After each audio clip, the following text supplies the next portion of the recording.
Special Lewis here, post-race at Sunset Speedway. We're talking to the top two finishers in the mini stock division tonight. Warren Paxton on my right-hand side, the Astronaut Brandon McFerran on my left, and you two probably own more mini stock classics here than any other two drivers in Sunset history. You put on another one tonight. Warren, we spoke in Victory Lane about how good Brandon is. Walk me through the last 10 laps of that feature event with you two going at it.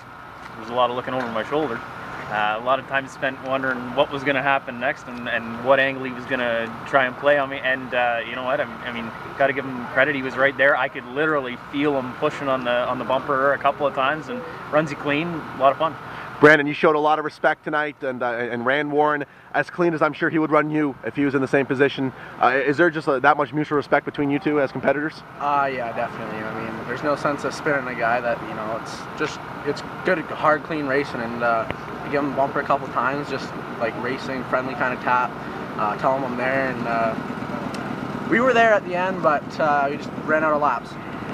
Now, it looked as though you were stalking him late in the going there, with about 5 laps to go. Did you have the car to pass him if you could set him up for something?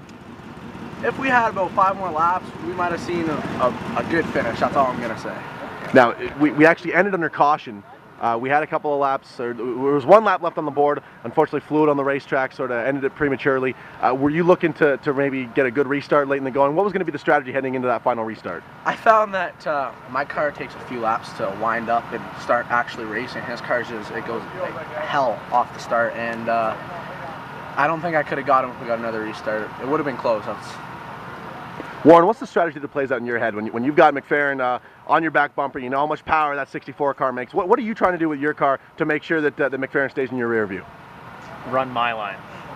I want to pick my spots, hit my spots. I know if I'm hitting that he's going to be there, but I should be able to just keep enough on him to keep him behind me. A couple of times though, he snuck the nose in there, and like I said, I could feel it. He was there, and you know, kudos to him, running real good, real good competition. Now, you've won a lot of races for a lot of years here at Sunset. You're one of the veterans of this division.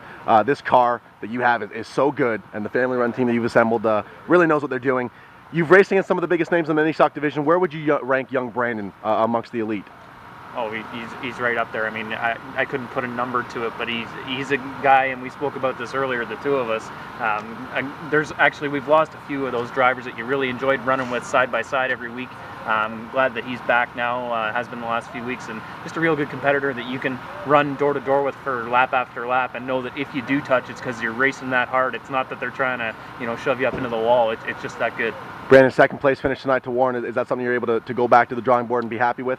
Oh, we're happy. I mean, me and Warren, we could have finished first and second, or, you know, like he finished first, I finished second, and it feels like a win, because coming here racing, you know, only a few races a season, and battling up front and knocking on these guys' back bumper. I mean, he's the points leader. I'm knocking on the back door of the points leader, so, you know, it's cool to come out here, and even running second, I had a good run tonight. Warren, 4 wins and 6 starts. You've had an amazing start to the season. Go ahead and thank the people that make all this happen. Definitely. So we've got a great crew, like you mentioned, you know, with my family and all the crew that I've assembled over the years that really put in a lot of hours and get things done that way. And then the sponsors that contribute both financially and on the other side just with their contributions. So Blue Mountain Honda, JF Kitching & Sons, CB Services, Georgina Auto Glass, Wholesale Tire Solutions, they all put something forward for us that just give us that little bit of edge, and I might have to lean on them a little harder if we're going to stay ahead of this guy. Brandon, go ahead and thank the right people for me, man. Yeah, I got to thank my mom and dad first and foremost. They stuck behind me 100%. Peter D. Laird, Meisner Construction, East End Car Wash, Absolute Wed, Road Ranger, and, you know, the fans stuck around. It was another, not as long as last week, but, you know, they stuck around, and yeah, I just can't thank everybody enough. Everybody plays a pretty big role in this. There you have, folks. Top 2 finishes in the 25-lap mini stock division tonight. 33 car, your feature race winner, Warren Paxton, and the next generation. He's coming up 14 years of age, the Astronaut Brandon McFerran. Thanks very much for the time, boys.